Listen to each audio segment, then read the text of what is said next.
بسم الله الرحمن الرحيم. اهلا بكم على قناه صحبه الكروشيه. معاكم سلوى الفحام. بيسعدني وبيشرفني دايما متابعتكم ليا على القناه، وبتمنى من ربنا التوفيق في كل شيء بقدمه لكم باذن الله. النهارده ان شاء الله هننفذ مع بعض جاكيت بسيط وسهل زي ما احنا شايفين كده. انا اشتغلته هنا لسن سنه ونص تقريبا. تقدري طبعا تشتغلي الجاكيت لاي سن انت عاوزاه، وده اللي احنا هنشرحه اثناء الفيديو. ازاي تقدري تاخدي مقاساتك وتشتغلي الجاكيت ويطلع مظبوط تماما زي المقاسات اللي انت اخدتيها. هنا أنا استخدمت غرزة بسيطة جدا، غرزة العواميد وغرزة الحشو، يعني سطر عواميد وسطر من غرز الحشو. طبعا تقدري تستخدمي أي غرزة مناسبة تختاريها بنفس طريقة الشرح اللي احنا هنشرحها النهاردة إن شاء الله. الخيط اللي أنا استخدمته هنا هو خيط باريس وإبرة رقم 4. طيب تعالوا كده نبدأ ونشوف هنشتغل الجاكيت ده ازاي، وأتمنى من ربنا إن شاء الله الفيديو النهاردة يفيدكم ويعجبكم.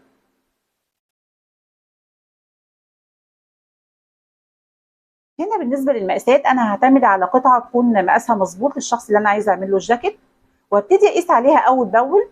اولا عشان الموضوع يبقى سهل بالنسبه لك، لو حابه ان انت تنفذي الجاكيت لاي مقاس، وكمان عشان اضمن ان الجاكيت هيكون مقاساته مظبوطه ان شاء الله. فانا هشتغل للسن ده او للمقاس ده ايا ما يكون، المهم ان انا هشتغل للنموذج اللي قدامي ده. فانت هتتابعي معايا نفس الخطوات اللي انا هشتغلها لاي مقاس انت عايزه تشتغلي له الجاكيت. تمام. طيب انا هنا هبدا واعمل سلسله بدايه بالطول ده. هبدا هنا هعمل عقده بدايه، وابتدي اشتغل سلاسل. هنا انا اشتغلت سلاسل بالطول ده بالشكل ده. تمام. طيب السطر الاول عندي انا هشتغله عواميد، فهرتفع 2 سلسله وابتدي اعد 1 2 3. في السلسله رقم 4 هبدا واشتغل العمود رقم 2. اول 3 سلاسل دول هيبقى العمود الاول، في السلسله الرابعه هشتغل العمود رقم 2. هلف الخيط على الابره والف السلاسل كده واشتغل في الحلقه الثالثه هنا بالشكل ده كده. ده العمود رقم 2. هنا 3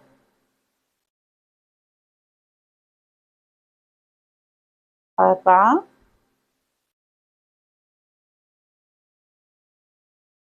5 6.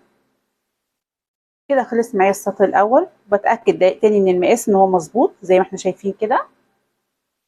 طيب السطر رقم 2 هرتفع سلسله وابتدي اشتغل غرز حشو.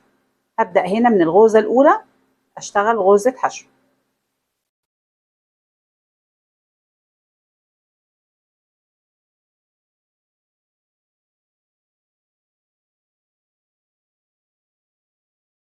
واكمل السطر كله بالشكل ده. هنا اخر غرزه في السطر عايزه اشتغلها معاكي. اخر غرزه في السطر هتبقى فوق السلسله الثالثه من الثلاث سلاسل الاولى اللي انا اعتبرتها اول عمود. خلي بالك معايا عشان لو ما اشتغلتيش فوق السلسله الثالثه دي غرزه حشو العدد مش هيظبط معاكي. هنا فوق السلسله الثالثه هشتغل اخر غرزه حشو في السطر رقم 2.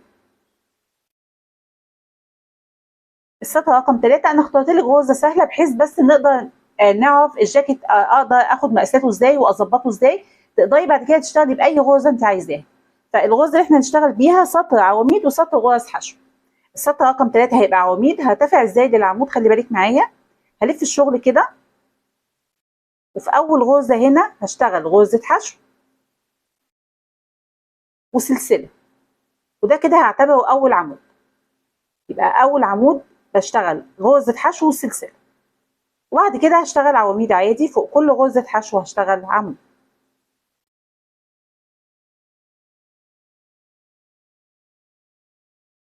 فوق كل غرزه حشو هشتغل عمود. السطر رقم 4 هرتفع سلسله، هلف الشغل وابدا اشتغل غرز حشو.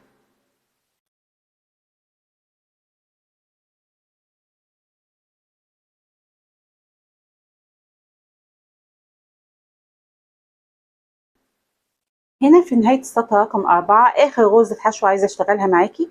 اخر غرزه حشو هنشتغلها ازاي؟ احنا هنا اول عمود كان عباره عن غرزه حشو وسلسله. فاخر غرزه حشو هشتغلها فوق السلسله دي كده، شايفه ازاي؟ بالشكل ده. وهتفضلي بقى تكرري السطرين دول الاول والتاني لغايه طول الجاكيت المناسب ليكي. زي ما قلت لك، اول غرزه عمود في السطر بتبقى عباره عن غرزه حشو فوقيها سلسله، وبعدين لما اشتغل فوقيها غرز حشو بشتغل اخر غرزه حشو في السطر اللي بعديها فوق السلسله اللي احنا عاملينها دي. خلي بالك. تمام؟ طيب يبقى انا هفضل شغاله كده لغايه طول الجاكيت المناسب، ونرجع نشوف هنكمل ازاي. هنا انا اشتغلت 28 سطر بالظبط لغايه الطول هنا هيكون لاول الكتف. بالنسبه للجزء دوت انا لسه هشتغل هنا جزء بليسيه، فهيكون مظبوط. يعني انا دلوقتي كأن الطول عندي بالشكل ده. زي ما قلت لك الجزء ده اللي انا سايباه دوت هيبقى جزء بليسيه هنشتغله في نهايه الجاكيت ان شاء الله. يبقى احنا كده الطول مناسب جدا زي ما احنا شايفين. يبقى كده الظهر معانا خلص. في اخر غرزه هنا هعمل سلسله واسحب الخيط كده من خلف الشغل كده، ابتدي ايه اثبت الخيط ده كده.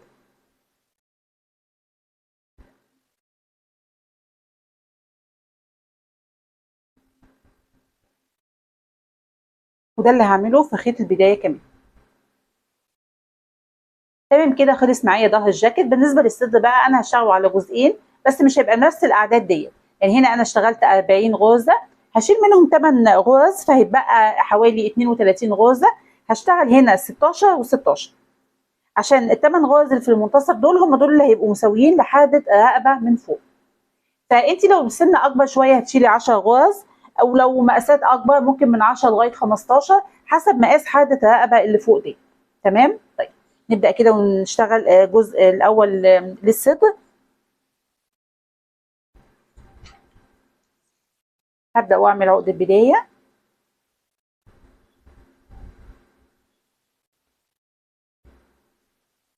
واشتغل 16 سلسله. 1 2 3 4 5.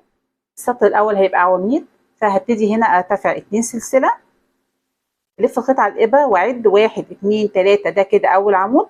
في السلسله رقم 4 هبدا واعمل العمود رقم 2 في اللفه الثالثه.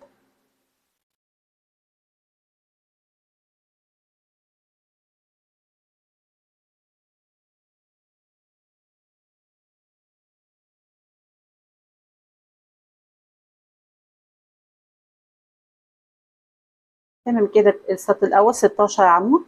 السطر الثاني برتفع السلسله وابتدي اشتغل غرز حشو.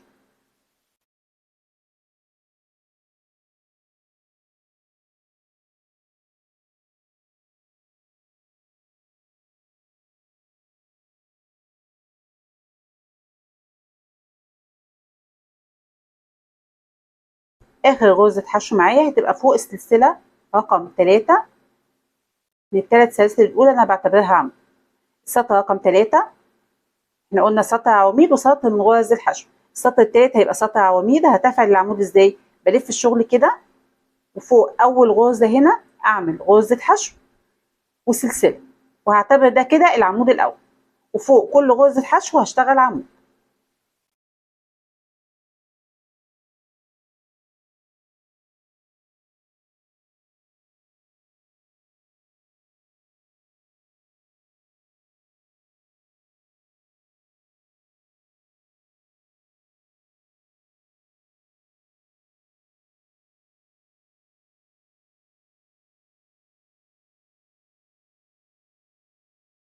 السطر رقم 4 سلسله واشتغل فوق كل عمود غرزه حشو.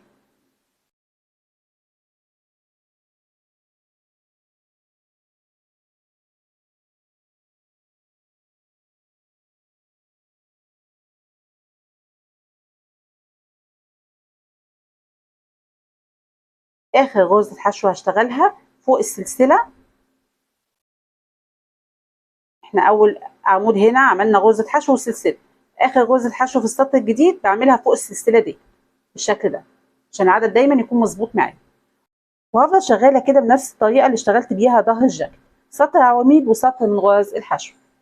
هنا انا اشتغلت 18 سطر. احنا الصدر كنا اشتغلنا 28 سطر، فكده فاضل لي 10 سطور. ال10 سطور اللي جايين دول عايزه وانا شغاله اعمل تناقص في سطر غرز العواميد عشان اعمل 7، يكون في 7 كده في الجاكيت. انت ممكن تقيسيها ازاي؟ اول ما توصلي هنا لبدايه حاده الكم او بعديها بشويه صغيره، حسب مقاس السبعه اللي انت عاوزاه. عايزه السبعه تبدا من هنا كده، او من هنا، او من نص حاده الكم، مفيش مشكله خالص. هتبداي تعملي تناقص زي ما هنشتغله دلوقتي بالظبط، بس طبعا تكوني حريصه على عدد السطور يكون قد بالظبط عدد سطور الظهر. طيب التناقص ده هنعمله ازاي؟ خلي بالك معايا. هنا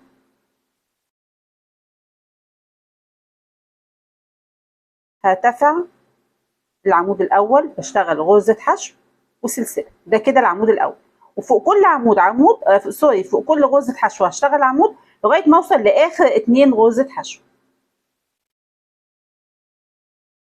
هنا وصلت لاخر غرزتين حشو، هعمل فيهم تناقص. فغرزه الحشو اللي قبل الاخيره هشتغل عمود، الف الخيط واطلع من لفتين 2 بس، مش هكمل العمود للاخر.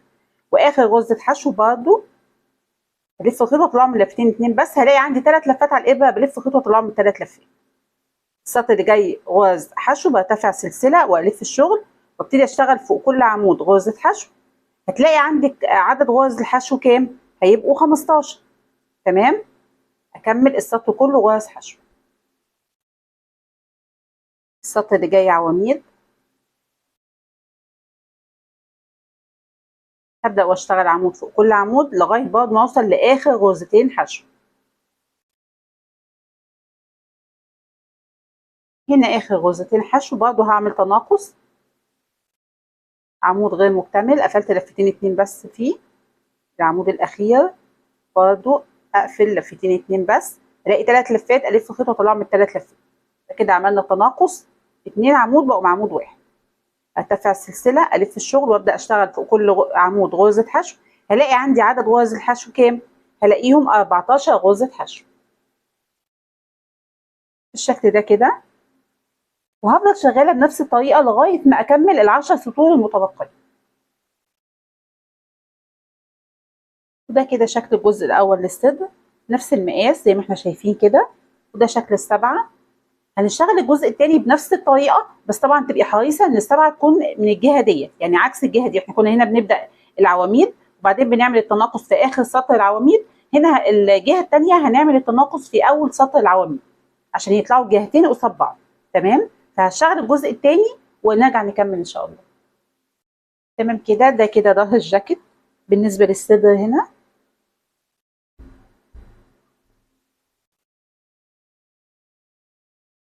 بالشكل ده. دلوقتي بقى عايزين نشتغل الكم. فالكم هنبداه بكام سلسله؟ تعالوا نشوف كده. يعني هنا انا عايزه اشوف الجزء الكم فين بالظبط. هلاقيه بادئ من هنا تقريبا، بادئ من هنا زي ما احنا شايفين كده. هبتدي اعد عدد الغرز في المكان ده قد ايه. كل سطر عواميد هيتحسب ب2 غرزه، وسطر غرز الحشو هيبقى بغرزه واحده بس. فلما اعد الجزء ده كده من الغرز هلاقيهم 20 غرزه. وبالتالي انا عايزه ابدا كم بسلسله بدايه 40 سلسله، ال20 هنا و20 طبعا الجهه الثانيه. فانت برضه هتقيسي بنفس النظام كده. هتحطي جزء الظهر اللي انت اشتغلتيه كده، وهتشوفي الكم فين بالظبط، مكانه فين. مثلا اوله هنا اهو. هتبتدي بقى تعدي انت عايزه تبداي بكام سلسله زي ما احنا عدينا دلوقتي كده. زي ما قلت لك سطر العواميد ب2 غرزه، وسطر غرز الحشو بغرزه واحده، وهتضاعفي العدد عشان يبقى من قدام ومن ورا. يبقى انا بالنسبه لي سلسله البدايه للكم هيبقى 40 سلسله. تمام. طيب تعالوا كده نبدا نشوف هنشتغل الكم ازاي. هنا انا هشتغل بابره اصغر شويه عشان جزء البليسيه يكون مناسب على الايد، يعني ما يكونش واسع. فهبدا بابره رقم 3.5.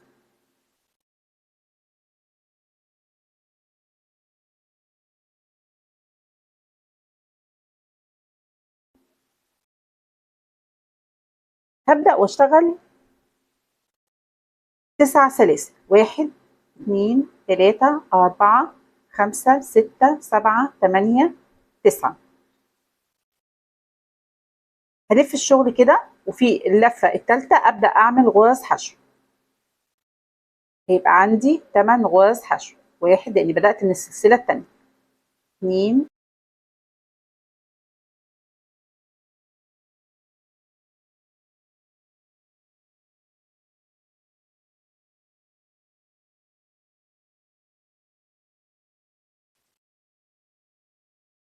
8 غرز حشو.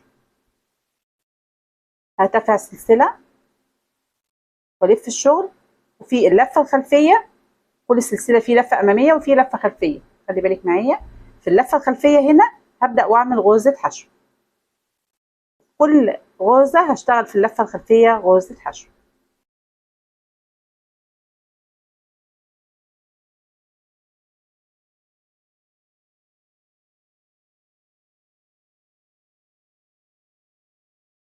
سطر رقم 3 هرتفع السلسلة والف الشغل وابدأ برضه في اللفة الخلفية اشتغل غرز حشو.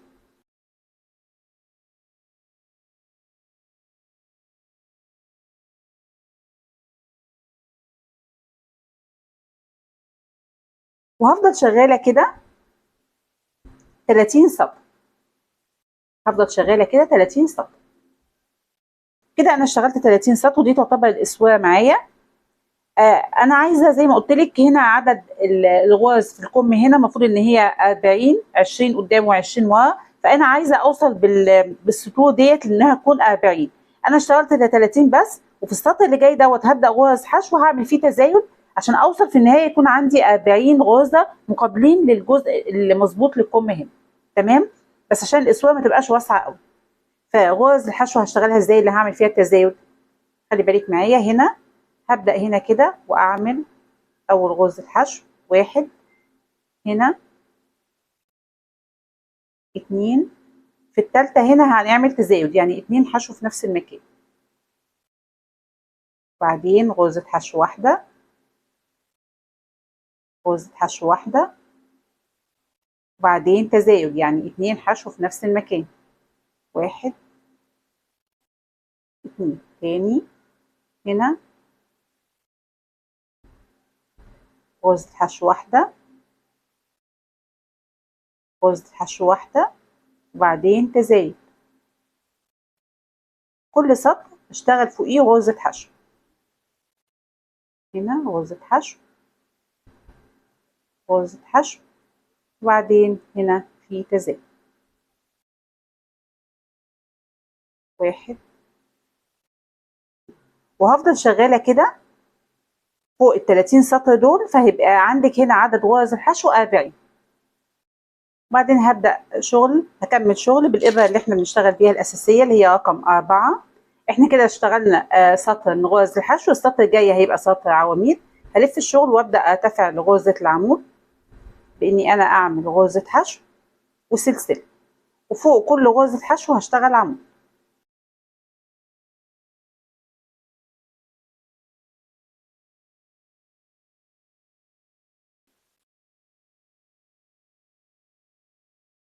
السطر رقم 3 هرتفع سلسلة، ألف الشغل واشتغل غرز حشو.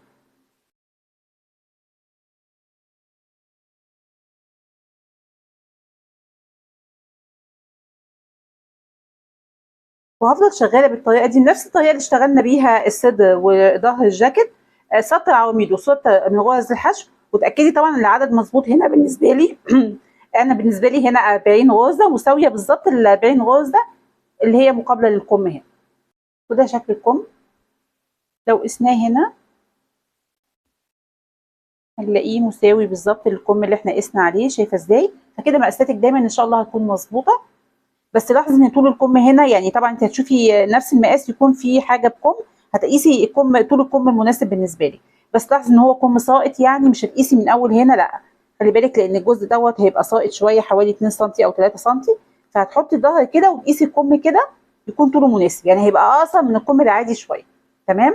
طيب كده احنا جهزنا الاكمام وكده الظهر موجود والصدر كمان، فاضل بقى نجمع الاجزاء دي مع بعض هنشوف ازاي. هنا هتعتبر ان دوت وجه الشغل لو حابه، او كمان ده يعني الوجهين الحقيقه شكلهم جميل جدا. انا هعتبر ان ده وجه الشغل كده. تمام. فهخلي الوجه كده للداخل، يعني ده كده الظهر، فهخلي الوجه هنا كده اهو، وهنا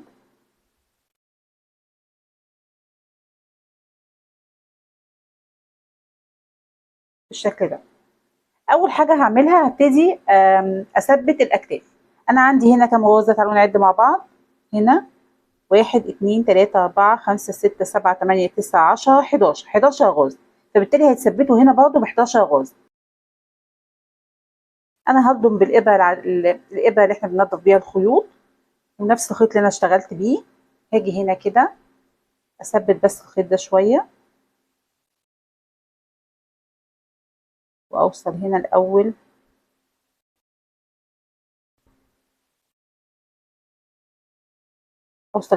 غرزة اهي،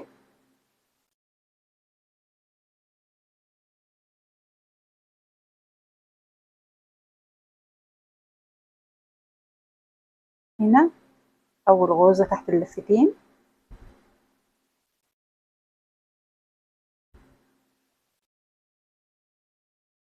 وهثبت عليها تاني.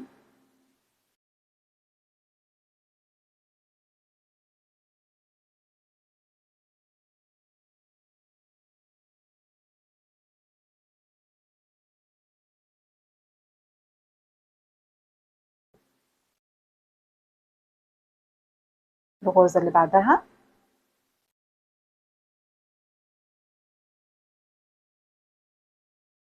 تحت اللفتين، وهنا كمان تحت اللفتين كده. الغرزة اللي بعدها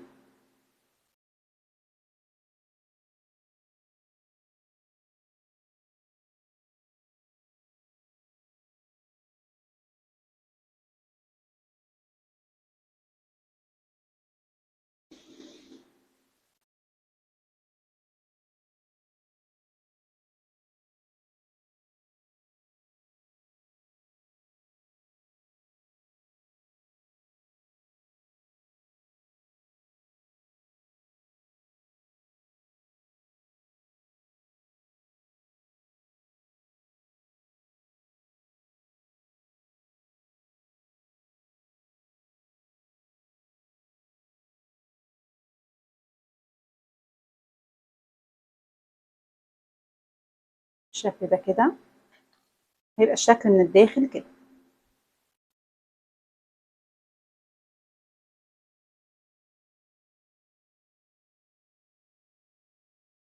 وزي ما ثبت الجزء دوت، هثبت كمان الكتف ده كده بنفس الطريقة. دلوقتي بقى هنخيط الأكمام. تعالوا نشوف هنخيطها ازاي. كده ده الوجه اهو، تمام. هنا الكم، انا برضو الوجه المفروض اهو يبقى للداخل كده. خلي بالك معايا، انا عندي هنا 40 غرزة، تمام. فغرزة المنتصف بالظبط هشوفها فين. غرزة المنتصف اهي،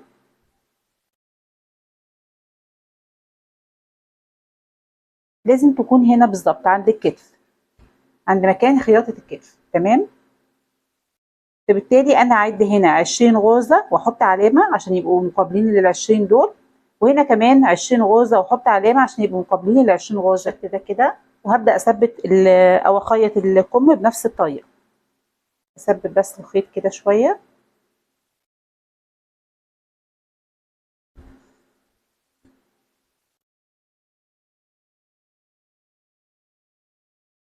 واوصل للمكان اللي انا عايزة ابدأ منه الخياطة.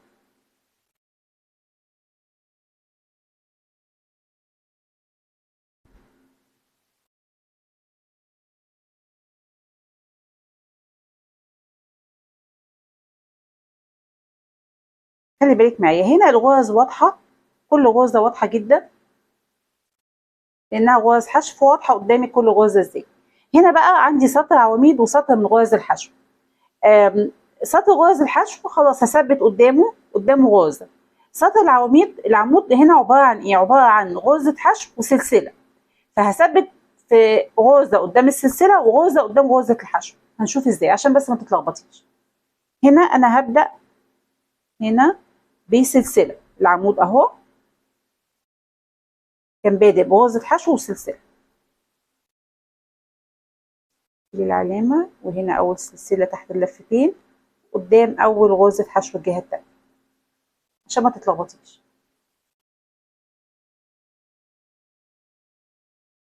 وهثبت عليها تاني.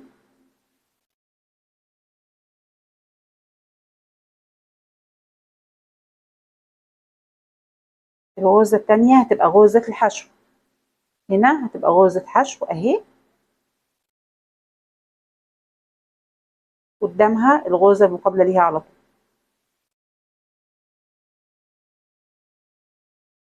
وبعدين هنا سطر العواميد عبارة عن سلسلة وغرزة حشو.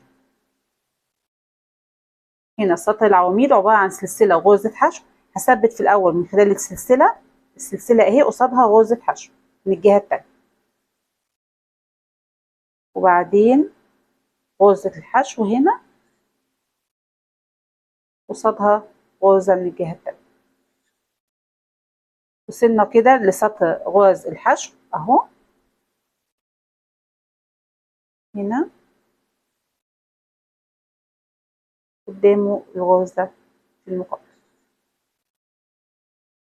تاني هنا وصلنا للسلسلة، بعدين غرزة الحشو،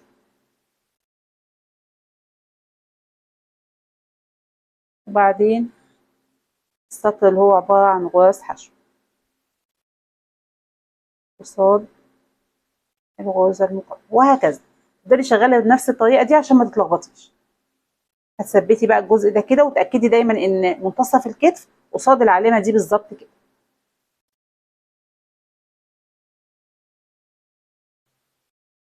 ده شكل الكم الأول. بقى بالشكل ده كده.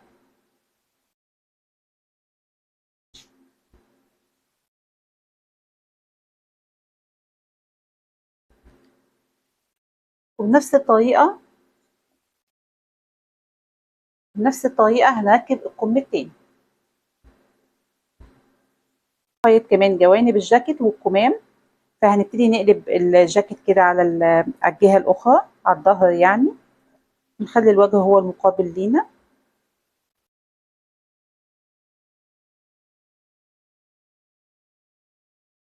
هبدأ من هنا أو من هنا، مفيش مشكلة خالص. هنا العمود الأول، خلي بالك معايا، هثبت من خلال اللفة دي كده قصاد برضو العمود الأول الجهة التانية.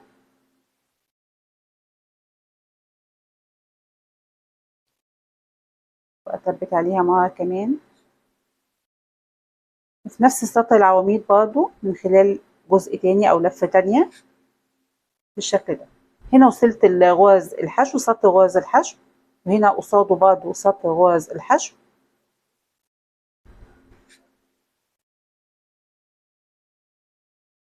هنا سطر غرز العواميد،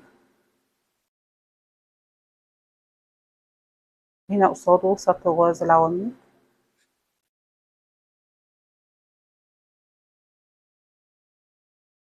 وبعدين سطر غرز الحشو، وهكذا. سطر غرز العواميد هتلاقي قصاده بالظبط كده اهو سطر من غرز العواميد. هتشبكي من خلال لفتين، لفة يعني لفة أولى ولفة تانية بالشكل ده كده. وبعدين الحشو قصاد سطر غرز الحشو، وهكذا. تفضلي شغالة بالطريقة دي بكل بساطة.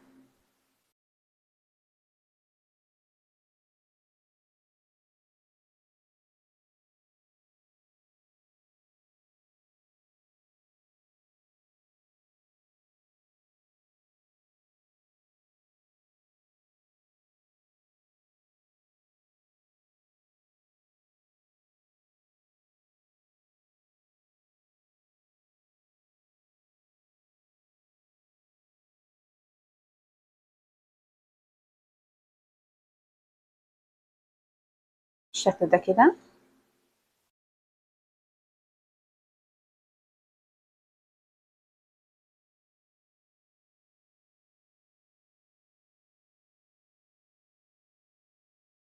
أكمل.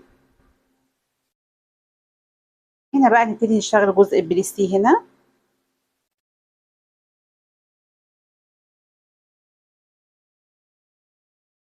أنا عندي 3 سلاسل اعتبرتها أول عمود. هاجي هنا عند السلسلة الأولى وأسحب الخيط كده،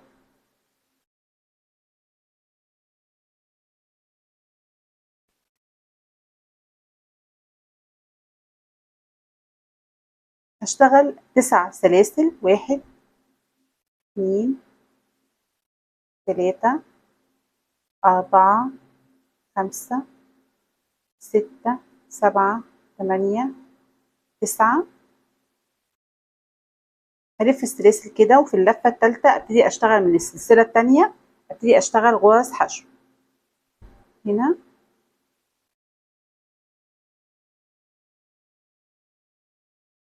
1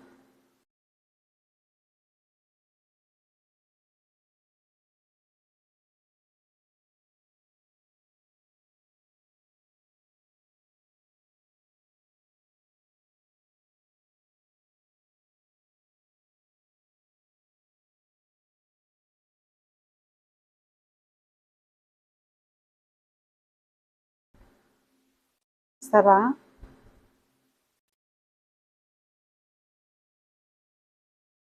8. كده بقى عندي 8 غرز حشو بالشكل ده. هاجي هنا الغرزة اللي عليها الدور هنا واشتغل غرزة منزلقة، هي الغرزة رقم 2، اشتغل غرزة منزلقة، واللي بعدها كمان غرزة منزلقة. هلف الشغل كده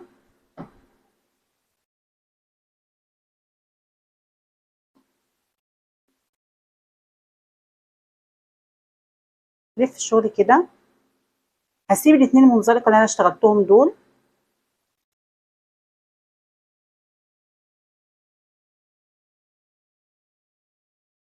هنا غرزة منزلقة ومنزلقة، هسيبهم مش هشتغل فيهم حاجة،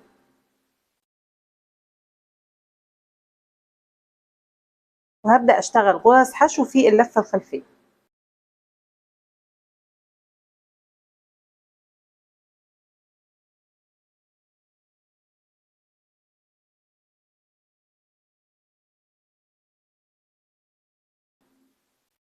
تمام، ارتفع سلسلة والف الشغل وابدأ اشتغل غرز حشو في اللفة الخلفية، واتأكد دايما ان هما 8 غرز.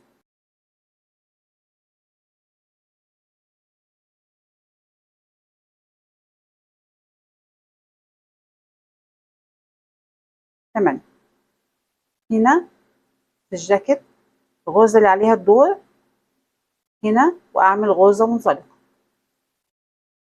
اسحب الخيط من هنا ومن اللفة اللي على الابرة على طول، الغرزة اللي بعدها كمان غرزة منزلقة،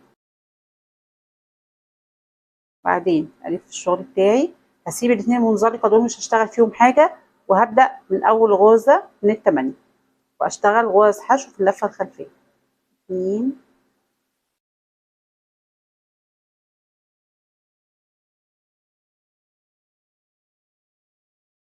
7 8. ارتفع سلسلة والف الشغل واعمل 8 غرز حشو في اللفة الخلفية، 1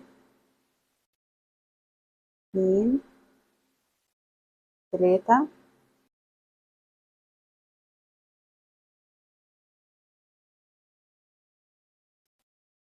8. وبنفس الطريقة برضو الغرزة اللي عليها الدور هنا هعمل غرزة منزلقة، الغرزة اللي بعدها كمان غرزة منزلقة، ألف الشغل وأسيب الاتنين منزلقة اللي أنا اشتغلتهم دول مش هشتغل فيهم حاجة، وهبدأ في ال8 غرز اللي أنا شغالة فيهم على طول غرز منزلقة في اللفة الخلفية، سوري، غرز حشو في اللفة الخلفية، وابتدي أشتغل غرز حشو.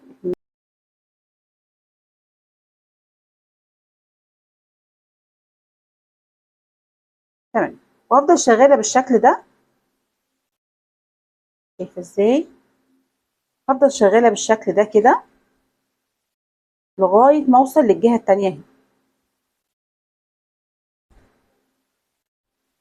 تمام كده. دلوقتي بقى عايزين نشتغل جزء البليسيه او المرد حوالين الجاكيت كله.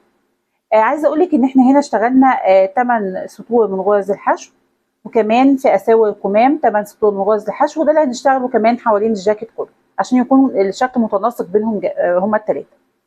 ولو بتشتغلي بلوفر اكبر من كده حجمه اكبر، فممكن تزودي طبعا عدد سطور الحشو هنا عشان الجزء ده يتناسب مع حجم البلوفر اللي انت او الجاكيت اللي انت بتشتغليه. واحنا بقى شغالين جزء البليسيه دوت هنخلي بالنا ان احنا هنعمل اماكن للعراوي عشان نركب زوايا. فالاول طبعا لازم تكوني عارفه حجم الزرار اللي انت هتركبيه عشان يتناسب مع حجم العراوه اللي احنا هنعملها. فعايزين الاول كمان نعلم مكان العراوي هتكون فين. لو بناتي العراوي بتبقى في الجانب اليمين، لو ولادي في الجانب التاني. فاحنا هنا هنعلم كده.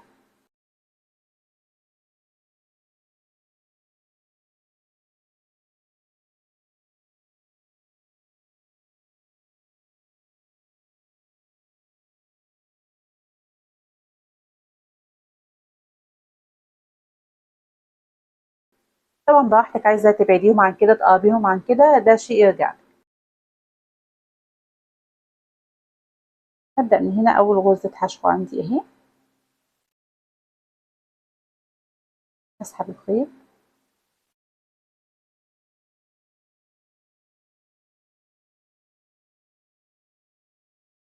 هرتفع سلسلة نفس المكان، هعمل غرزة حشو. باخد الخيط ده معايا كده تحت الشغل عشان أثبته.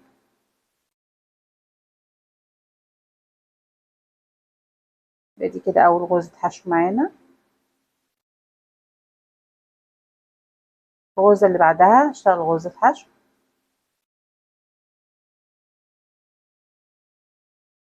الغرزة اللي بعدها غرزة حشو.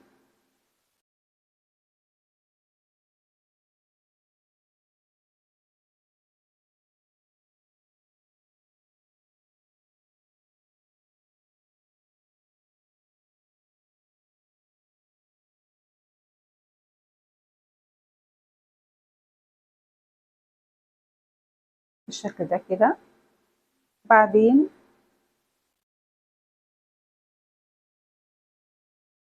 خلاص الجزء ده اتثبت من الخيط، ممكن أقصه.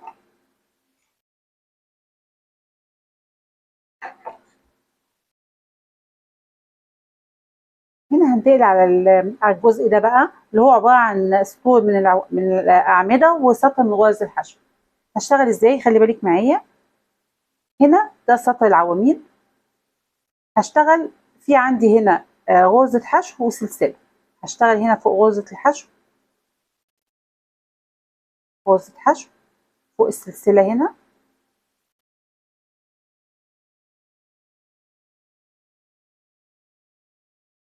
غرزة حشو. بعدين هنا سطر غرز الحشو اهو، هشتغل فوقيه غرزة حشو. تاني هيقابلني سطر العواميد، هشتغل هنا غرزة حشو فوق غرزة الحشو، وهنا السلسلة.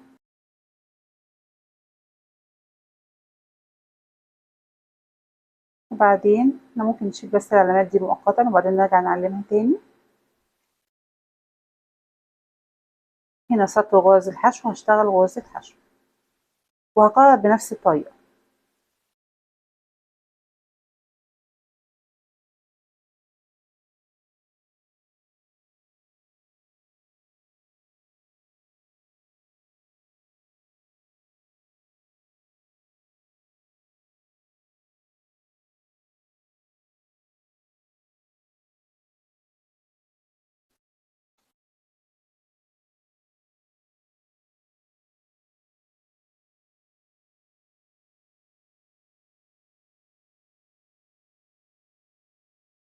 بالشكل ده كده.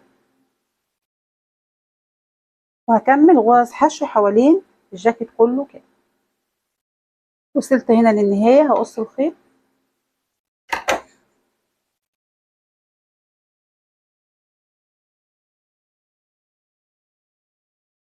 نبدأ دلوقتي بقى نشتغل جزء البليسيه بنفس الطريقة.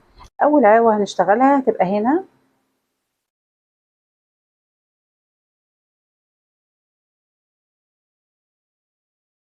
في بداية السطر ده كده، في بداية السطر على طول. تمام. طيب نشوف بقى هنشتغل ازاي.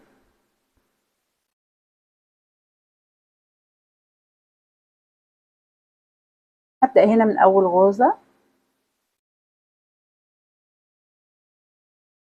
هسحب الخيط وهرتفع 9 سلسلة.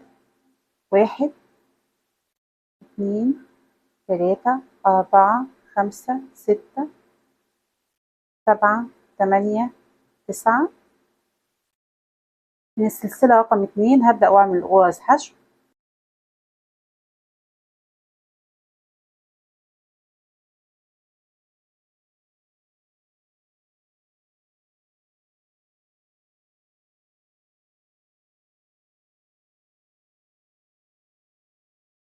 سبعة، وهنا آخر غرزة. تمام.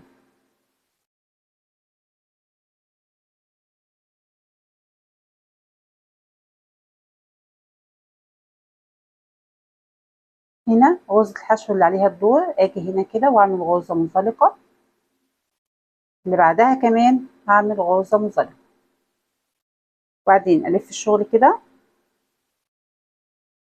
هسيب الغرزتين المنزلقة اللي احنا اشتغلناهم فوق ال8 غرز حشو، هنشتغل 8 حشو في اللفة الخلفية.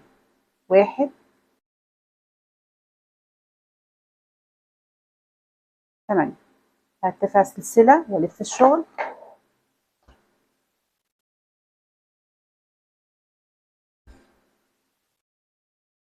ابتدي اشتغل 8 غرز حشو في اللفة الخلفية.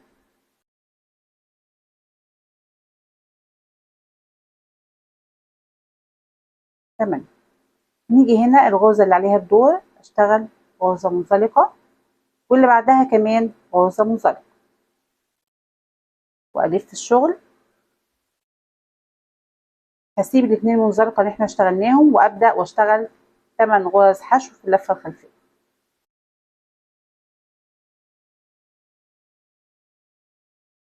وهكذا هفضل شغالة كده بنفس الطريقة اللي اشتغلت بيها الجزء ده. هفضل شغالة كده لغاية ما اوصل هنا، ارجع معاكي عشان اقول لك هنشتغل العروة ازاي. هنا بقى انا عايزة اعمل مكان لاول عروة، فهنشتغل ازاي؟ خلي بالك معايا. هنا هبدأ واعمل 3 غرز حشو في اللفة الخلفية. 1 2 3. وبعدين اعمل 2 سلسلة وافوت غرزتين من تحت واكمل 3 غرز حشو في اللفة الخلفية. 1 2 3. ارتفع سلسلة والف الشغل، وابدأ اشتغل 8 غرز حشو في اللفة الخلفية. 1 2 3. وفوق الاتنين سلسلة كمان اللي احنا فوتناهم، اللي احنا اشتغلناهم، اسفة. 4 5 6 7 8. هنا الغرزة اللي عليها الدور اشتغل غرزة منزلقة، واللي بعدها كمان غرزة منزلقة.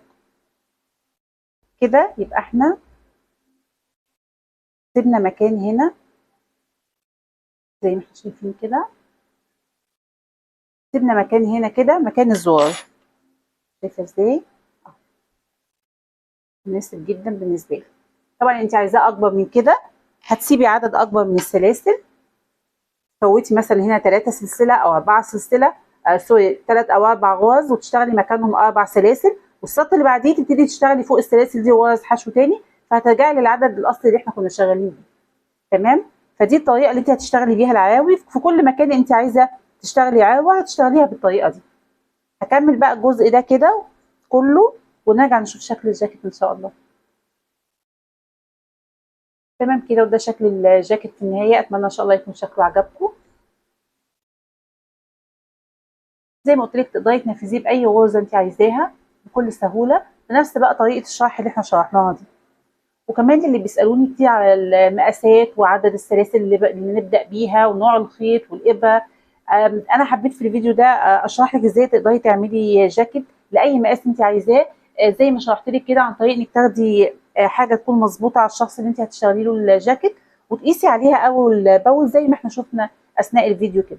يعني لو قسنا هنا التيشيرت دوت بقى بعد ما خلصنا الجاكيت، هنلاقي ان هو نفس المقاس بالظبط زي ما احنا شايفين كده. شايفه ازاي؟ والطول كمان.